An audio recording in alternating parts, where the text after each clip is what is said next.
My name is Nicole, and I remember the exact moment my childhood ended.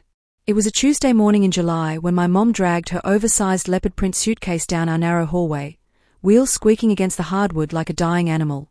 She was humming something, some pop song I didn't recognize, and she had that glow people get when they're about to do something they've been dreaming about forever.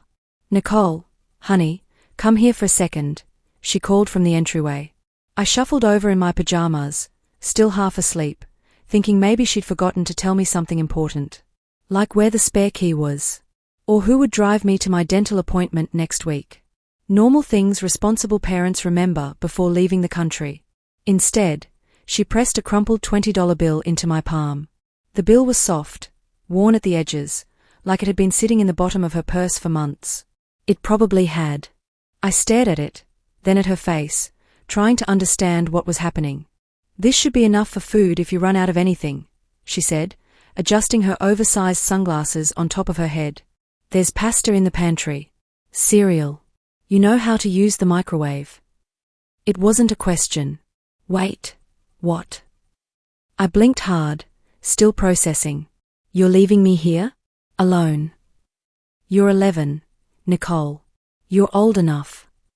She said it like she was complimenting me. Like she was handing me a trophy instead of abandoning me. Besides, Aunt Lorraine and I have been planning this trip for 2 years. The tickets are non-refundable. "But..." "No buts. You're mature for your age. Everyone says so." She bent down and kissed my forehead quickly, leaving behind the smell of her vanilla body spray and airport anxiety. "I left some emergency numbers on the fridge. You'll be fine." And just like that, she was gone. The door clicked shut. Her rental sedan, a silver Toyota Camry, backed out of our driveway in Greenfield, Ohio, and disappeared around the corner. I stood there in the doorway, barefoot on the concrete, watching the street like maybe she'd come back and say it was all a joke. She didn't. I looked down at the $20 bill in my hand. It felt heavier than it should have. Like it was carrying the weight of something much bigger than pizza delivery. That's when I heard it. Silence. Real silence. The kind that makes your ears ring. The kind that turns a 3-bedroom house into a cavern. I walked back inside and locked the door behind me, even though I wasn't sure why. Who was I locking out? Or was I locking myself in? The house felt different already. Bigger. Emptier. Like it knew something I didn't want to admit yet. I went to the kitchen and opened the fridge. A half-gallon of milk. 3 eggs. A container of leftover spaghetti from 4 days ago that was starting to smell questionable. Some wilted lettuce. A bottle of ketchup. That was it. I closed the fridge and checked the pantry. She wasn't lying. There was pasta. A single box of penny. A can of green beans. A sleeve of saltine crackers. Peanut butter. Half a jar of strawberry jam. I did the math in my head without meaning to. 1 month. 30 days. $20. That was 67 cents a day. I sat down at the kitchen table and stared at the $20 bill like it might multiply if I looked at it long enough. It didn't. That first day, I told myself I'd be okay. That this was fine. That my mom trusted me because I was responsible and smart and capable. But deep down, in the part of myself I didn't want to look at, I knew the truth. She didn't leave because she trusted me. She left because she wanted to. The first 3 days were the worst kind of strange. I woke up Tuesday morning expecting to hear my mom's voice telling me to hurry up and get dressed, or her blender making one of those horrible green smoothies she swore would change my life. Instead, I woke up to nothing. Just birds outside and the hum of the refrigerator downstairs. I made myself toast with the last of the butter and sat at the table alone. No one told me good morning. No one asked if I slept okay. No one reminded me to brush my teeth or comb my hair. I did those things anyway, but they felt optional now. Like I was pretending to be a person instead of actually being one. By Wednesday, the loneliness started to sink in. It wasn't dramatic. It didn't hit me all at once. It was more like water slowly filling a basement. Quiet, creeping, impossible to ignore. I turned on the TV just to hear voices. I didn't even care what was on. Daytime talk shows. Reruns of cooking competitions. Infomercials about vacuum cleaners. Anything was better than the silence. At night, The house made sounds I'd never noticed before. The floorboards creaked. The pipes knocked. The air conditioner clicked on and off like it was breathing. I started sleeping with my bedroom light on. Thursday was when I realized I needed to be smart about food. I opened the fridge and saw that the milk was almost gone. The eggs were gone. The leftover spaghetti was definitely bad now. I could smell it through the plastic container. I dumped it in the trash and washed the container, even though I didn't know why. Habit, maybe. Or hope that things would go back to normal. I checked my phone for the 100th time. No missed calls. No texts. I opened the family texting thread and typed, "Hey, Mom. Hope you made it safe. Everything's good here." I stared at the message for a long time before hitting send. 3 hours later, she replied, "Glad to hear it, sweetie. Paris is amazing. Talk soon. No, I miss you. No, are you eating okay? No, call me if you need anything." Just a thumbs up emoji and a picture of the Eiffel Tower. I put my phone face down on the counter and didn't look at it again that day. By Friday, I was rationing. I made a peanut butter sandwich for lunch, but I only used one slice of bread folded in half. I ate it slowly, taking small bites, trying to make it last. I drank 2 full glasses of water afterward to make my stomach feel fuller than it was. For dinner, I boiled half the box of penny and ate it plain. No sauce. No butter. No salt. Just pasta. It tasted like nothing. I sat at the kitchen table with my bowl and looked around the house. It felt like a museum. Like I was the only visitor walking through rooms that used to mean something. Saturday, I made a list. I didn't plan to. I just found myself sitting on the living room floor with a notebook I'd pulled from my school backpack, writing things down. At the top of the page, I wrote, "Evidence." I don't know why I chose that word. It just felt right. Underneath, I started writing. Day 1, Tuesday Mom left. Gave me $20. Day 2, Wednesday ate toast and cereal. Watched TV. Mom texted a picture. Day 3, Thursday milk almost gone. Threw out bad spaghetti. Day 4, Friday peanut butter sandwich and plain pasta. Day 5, Saturday writing this. I stared at the list for a long time. It looked small. Pathetic. Even. But it was proof. Proof that this was happening. Proof that I was here. Proof that no one was coming to check on me. That night, I did something I'd never done before. I opened the camera on my phone, propped it up against a stack of books on the kitchen table, and hit record. "Hi," I whispered, looking into the lens. "My name is Nicole. It's Saturday, July 10th. My mom's been gone for 5 days." I paused, trying to figure out what to say next. I'm okay, I think. I have food. Not a lot, but some. My voice cracked. I just wanted someone to know. In case something happens. I stopped the recording and watched it back. I looked small on the screen. Tired. My hair was messy. My eyes were red. I saved the video and titled it, Day 5. I didn't know it yet, but that video would change everything. Sunday morning, I woke up dizzy. Not the fun kind of dizzy you get from spinning in circles. The bad kind. The kind that makes the room tilt when you sit up too fast and your vision goes spotty at the edges. I sat on the edge of my bed for a long time, waiting for it to pass. It didn't. I made my way downstairs, holding the railing tight, and opened the pantry.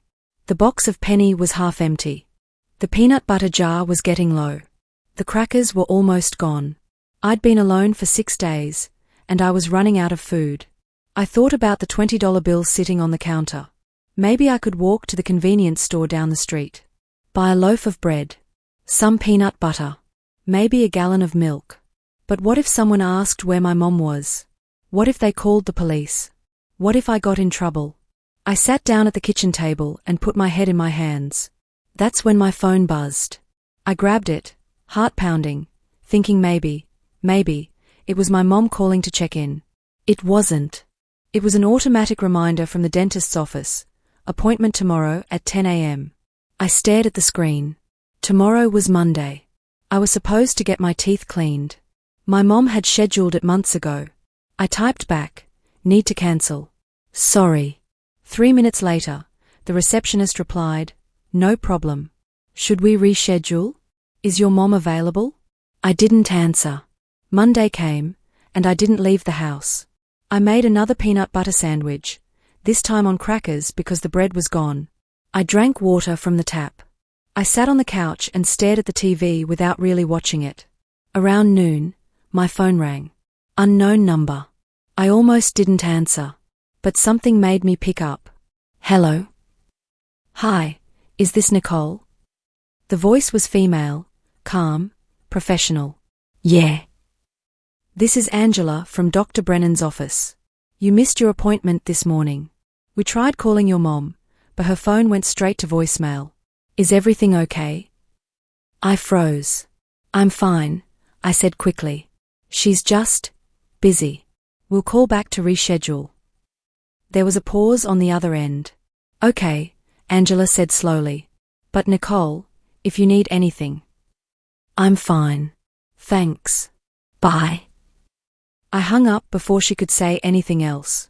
My hands were shaking. That night, I recorded another video. Day 8. I whispered into the camera. I'm running out of food. I'm dizzy a lot now. I tried to make the $20 last, but I don't think it's going to be enough. I paused, wiping my eyes. If anyone ever watches this, I just want you to know I tried. I really tried. I stopped the recording and added it to the folder with the others. 7 videos now. 7 days of proof. Tuesday morning, the doorbell rang. I was sitting at the kitchen table, nibbling on crackers, when I heard it. My whole body went rigid. No one ever rang our doorbell. Ever. I sat there, frozen, praying whoever it was would go away. The doorbell rang again. Then a knock. Nicole? A woman's voice, muffled through the door. Nicole, it's Mrs. Callahan. From school. Mrs. Callahan. My guidance counselor. My heart started pounding so hard I thought I might pass out. Why was she here? Nicole, I know you're in there. Dr. Brennan's office called the school. They're worried about you. I closed my eyes. This was it. This was the moment everything fell apart. Slowly, I stood up. My legs felt weak, wobbly, like they might give out. I walked to the door, unlocked it, opened it a crack. Mrs. Callahan stood on the porch, wearing a light blue blouse and khaki pants. Her face was kind, but her eyes were sharp. The second she saw me, her expression changed. Oh, honey, she said softly.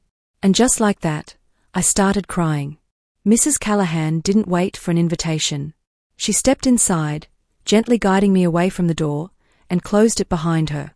She didn't hug me, not yet, but she put a hand on my shoulder, steady and warm, and that small gesture almost broke me completely. Let's sit down, she said quietly. I nodded, wiping my face with the back of my hand, and led her to the living room. The coffee table was cluttered with empty cracker wrappers and my notebook, the one with evidence written across the top. She noticed it immediately. Can I sit? She asked, gesturing to the couch. Yeah. She sat, and I sat next to her, pulling my knees up to my chest like I could make myself smaller. Invisible. For a long moment, she didn't say anything. She just looked around the room. At the empty walls. The pile of dishes in the kitchen sink I'd stopped washing. The quiet that hung in the air like fog. Nicole, she said finally, her voice gentle, where's your mom? I swallowed hard. Europe. Europe, she repeated. Not a question. Just confirmation. Yeah. Paris. With her sister. She's been gone for 9 days. Mrs. Callahan's jaw tightened, but she kept her voice calm. And she left you here? Alone. I nodded. For how long? A month. The silence that followed was so heavy I could feel it pressing down on my chest. Did she leave you with anyone? Mrs. Callahan asked. A neighbor? A family member? Anyone checking on you? I shook my head. How much money did she leave you? I glanced at the kitchen counter where the $20 bill still sat untouched, because I'd been too scared to spend it. $20, I whispered. Mrs. Callahan closed her eyes for a moment, like she was trying to keep herself together. When she opened them again, they were shiny. "Okay," she said. "Okay. Nicole, I need you to listen to me very carefully. What your mom did is not okay. Do you understand? This is not your fault. You didn't do anything wrong." I wanted to believe her, but part of me still felt like I had. "She said I was old enough," I said quietly. "She said I was mature." "You're 11 years old," Mrs. Callahan said firmly. "No 11-year-old is old enough to be left alone for a month. That's not maturity. That's neglect." The word hit me like a slap. Neglect. I'd heard it before, on TV, in health class, but I never thought it applied to me. "I'm going to make some phone calls," Mrs. Callahan said, pulling out her phone. "But first, when's the last time you ate something?" I shrugged. "This morning. Crackers." "That's it? Just crackers? That's all that's left?" Her face went pale. "Okay," she said, standing up. "We're going to fix that right now. Come on." She walked into the kitchen and opened the fridge. Then the pantry. Then the cabinets. She didn't say anything, but I saw her shoulders tense. "Stay here," she said. "I'll be right back." She disappeared out the front door, and I heard her car door open and close. 2 minutes later, she came back in carrying a paper bag from a coffee shop on Main Street. She set it on the table in front of me and pulled out a blueberry muffin, a banana, and a bottle of orange juice. "Eat," she said. Slowly. I stared at the food like it was a mirage. "Go on," she said gently. "It's okay." I picked up the muffin and took a small bite. It was the best thing I'd ever tasted. I ate half of it before I even realized I was crying again. Mrs. Callahan sat down across from me and made her first phone call. "Hi, this is Diane Callahan from Greenfield Middle School. I need to speak with someone from Child Protective Services immediately." My stomach dropped. "I'm with a student right now who's been left alone for over a week." "No, not with a guardian. Completely alone." "Yes, I'll hold." She looked at me while she waited, and her expression was so full of sadness and anger and something else I couldn't name. Pity, maybe. Or guilt. "Yes, hi," she said into the phone. "I'm reporting a case of child abandonment." I stopped listening. Everything felt far away, like I was watching it happen to someone else. Within an hour, 2 people showed up at the house. A woman in a grey blazer who introduced herself as Natalie Ford from Child Protective Services. And a police officer named Officer Quincy, who had kind eyes and a thick mustache. They asked me questions. Gentle questions. But questions that made everything feel real in a way I couldn't take back. "How long has your mom been gone?" 9 days. "Has she called you?" "Once. She texted me a picture." "Do you have any other family nearby?" "No." "Has anyone else been in the house?" "Just Mrs. Callahan." Natalie wrote everything down in a small notebook, nodding as I spoke. Then she saw my notebook. The one on the coffee table. "What's this?" she asked, picking it up. I hesitated. "It's evidence." "Evidence of what?" "Of what happened." I wrote everything down. In case no one believed me. Natalie opened the notebook and read through it slowly. Her face didn't change, but I saw her grip tighten on the pen. "Did you take any pictures or videos?" she asked. I nodded. "Can I see them?" I unlocked my phone and handed it to her. She watched the first video. Then the second. Then all 7.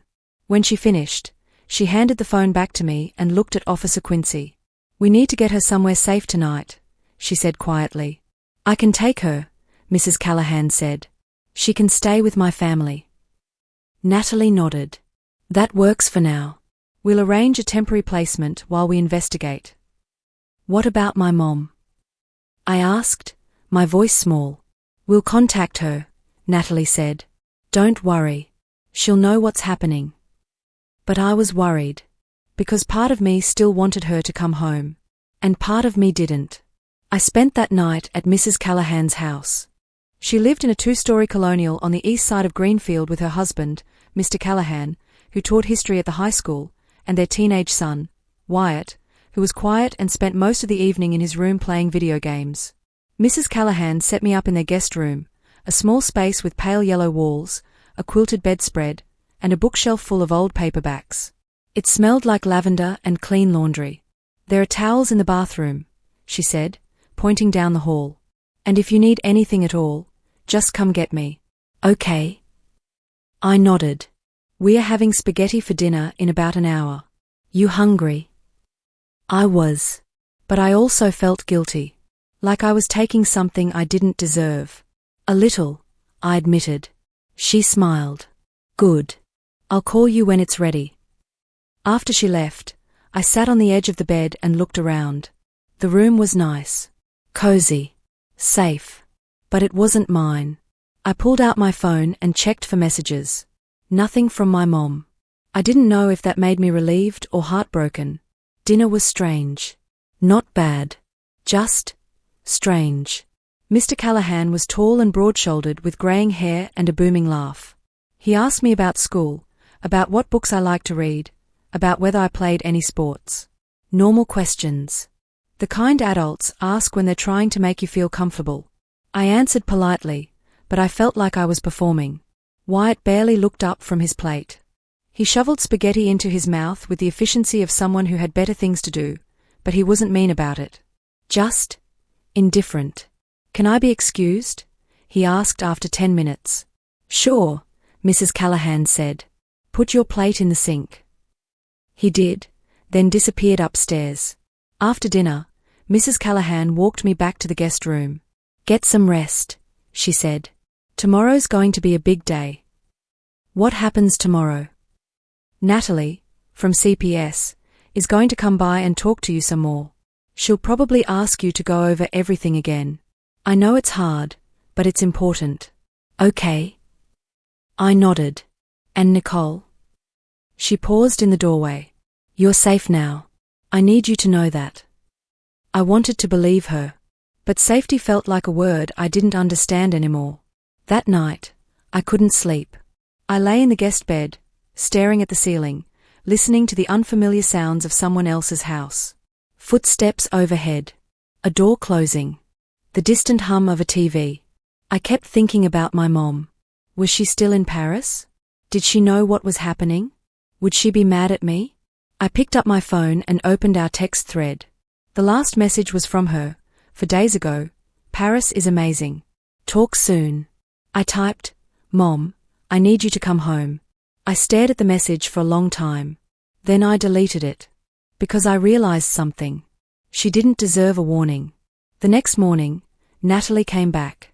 This time, she brought a man with her, another social worker named Lawrence Diaz. He was younger, with short black hair and a warm smile. We sat in the Callahans' living room, and Natalie asked me to tell them everything again from the beginning. So I did. I told them about the $20, the empty fridge, the rationing, the dizziness, the videos. Lawrence took notes while Natalie listened, her face unreadable. "Nicole, you did the right thing by documenting everything," Natalie said when I finished. "That was very smart." "Will my mom get in trouble?" I asked. Natalie and Lawrence exchanged a glance. "That's not for us to decide," Natalie said carefully. "But there will be an investigation. Your mom will have to answer some questions." "When is she coming back?" "We contacted her yesterday," Lawrence said. "She's flying home tonight. She should be here by tomorrow morning." My chest tightened. "What happens when she gets here?" "We'll have a meeting," Natalie said. "You, your mom, us, and possibly a family court judge. We'll figure out what the best plan is moving forward." "Do I have to go back home with her?" Natalie shook her head. "Not right away. Maybe not at all, depending on what we find. But we'll make sure you're safe. That's our priority." I nodded, but I didn't feel better. Because the truth was, I didn't know what I wanted. I wanted my mom to be sorry. I wanted her to say she made a mistake. But I also wanted her to be the kind of mom who never would have left me in the first place. And I was starting to realize she wasn't. My mom came home on a Thursday. I wasn't there when she walked in. That was intentional. Mrs. Callahan drove me to the house later that afternoon for what Natalie called a supervised visit. My mom's silver Camry was already in the driveway, returned from the rental lot, and I could see her shadow moving behind the living room curtains. My stomach twisted. "You ready?" Mrs. Callahan asked gently. "No. That's okay. You don't have to be." We got out of the car and walked up the driveway.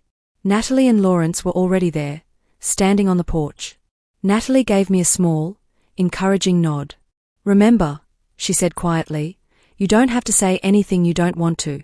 This is just so she can see you're okay." I nodded, even though I didn't feel okay at all. Natalie knocked on the door. It opened almost immediately. And there she was. My mom. She looked terrible. Her hair was pulled back in a messy ponytail. Her eyes were red and swollen, like she'd been crying for days. She wasn't wearing makeup, and her clothes, yoga pants and an oversized sweater, looked like she'd slept in them. When she saw me, her face crumpled. "Nicole," she whispered. I didn't say anything. She stepped forward like she was going to hug me, but Natalie held up a hand. "Let's go inside and talk," Natalie said firmly. We all filed into the house.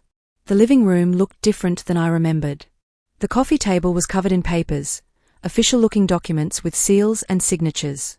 My notebook, the one with evidence written on it, sat open in the middle, dog-eared and annotated. My phone was there too, propped up against a stack of books. Paused on one of my videos. My mom's eyes went to it immediately. "What is that?" she asked, her voice shaking. "That's what Nicole recorded while you were gone," Lawrence said. "We'd like you to watch it." "I don't." "Please," Natalie said. It wasn't a request. My mom sat down on the couch, and Lawrence pressed play. My face filled the screen. Day 3, my voice said, small and tired. "Still alone." Mom texted me a picture of the Eiffel Tower. She said Paris is amazing. "Ate crackers for breakfast because there's no more bread. I'm trying to make the food last." The video cut to the next one. Day 5. "I'm really hungry now. I keep drinking water to make my stomach stop hurting. I don't know when Mom's coming back." Another cut. Day 7. "I'm dizzy when I stand up. I think I'm losing weight. I recorded this just in case something happens to me. I don't want people to think I didn't try." My mom's hand flew to her mouth. The video kept playing. Day 8. "Mrs. Callahan came today. She brought food. I didn't realize how hungry I was until I ate something real. I thought I was doing okay, but I don't think I was." When the last video ended, the room was silent. My mom was crying now. Full, gasping sobs. "No," she whispered. "No. This can't be happening." But it was. "Did you know your daughter was rationing food?" Natalie asked, her voice calm but cold. I left her money. $20. For a month. She had food in the house. Crackers and peanut butter. No fresh food. No way to get more. I thought she'd be fine." My mom's voice broke. "She's always been so independent." "She's 11, Lawrence said sharply. "She's a child." My mom buried her face in her hands. I stood there, watching her fall apart, and I felt nothing. Not anger. Not sadness. Just emptiness. "Mrs. Brennan," Natalie said, "do you understand the severity of what you did?" My mom nodded, still crying. "Do you understand that you left your daughter alone, without adequate food or supervision, for over a week?" I didn't think. "That's the problem," Natalie interrupted. "You didn't think." My mom looked up at me then, her eyes desperate. "Nicole, baby, I'm so sorry. I didn't know it was that bad. Why didn't you tell me?" And that's when I finally spoke. "I did," I said quietly. She blinked, confused. "What?" "I texted you. I told you I was fine because I thought that's what you wanted to hear. But you didn't even ask how I was really doing. You just sent me pictures of France." Her face went pale. "You didn't care," I continued, my voice steady now. "You wanted to go on your trip, and I was in the way. So you left me. And when I tried to be okay on my own, you weren't even paying attention. That's not true. Yes, it is. The room went quiet again. Mrs. Brennan, Natalie said, we are going to need you to come with us. There's going to be an official investigation, and you'll need to meet with a judge. Am I going to jail? She asked, her voice small. That depends, Lawrence said. But right now, Nicole can't stay with you. My mom looked at me, broken and pleading. I'll fix this, she said. I promise. I'll do whatever it takes. I didn't answer. Because I didn't believe her. 3 months later, I was still living with Mrs. Callahan. It wasn't supposed to be permanent. Just temporary, until the courts figured out what to do with me. But temporary started to feel like home. I had my own room now. Mrs. Callahan redecorated the guest room with me, and we painted the walls a soft blue. I had posters of bands I liked and a bookshelf full of novels I'd borrowed from the library. Wyatt and I weren't best friends or anything, but we'd started eating breakfast together before school. He taught me how to play some of his video games, and I taught him how to make brownies from scratch. It was normal. And normal felt like a miracle. My mom and I saw each other once a week. Supervised visits, always with Natalie or Lawrence present. We met at a family services building downtown, a sterile, beige room with uncomfortable chairs and a box of tissues on the table. At first, she cried through every visit, apologizing over and over, begging me to forgive her. I didn't. Not because I was trying to punish her, but because forgiveness felt like something I didn't owe her yet. I enrolled in parenting classes, she told me during one visit, her voice hopeful. And I'm seeing a therapist.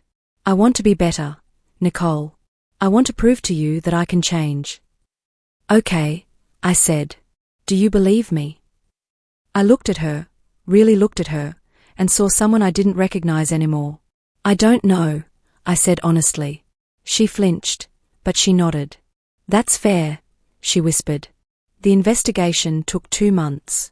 The court reviewed my videos, my notebook, the testimony from Mrs. Callahan, Natalie, Lawrence, and even the dentist's office. In the end, my mom didn't go to jail. But she lost custody. The judge ruled that I would remain in the care of Mrs. Callahan, who officially became my foster parent, until my mom could prove she was capable of taking care of me again. She didn't argue. At school, people talked. Word got around about what happened. It always does in small towns, and for a while, I was that girl whose mom left her. Some kids avoided me. Like neglect was contagious. Others were weirdly nice, offering me their lunch or asking if I was okay with a tone that made it clear they thought I was broken. But a few people like my friend Tessa, just treated me normal. You want to come over and watch a movie this weekend? She asked one day at lunch. Sure, I said. And that was it. No pity. No questions. Just friendship. It helped. By the time winter rolled around, I'd started to feel like myself again. Not the same self I was before. That version of me was gone. But a new version. Stronger. Quieter. More careful. One night, Mrs. Callahan knocked on.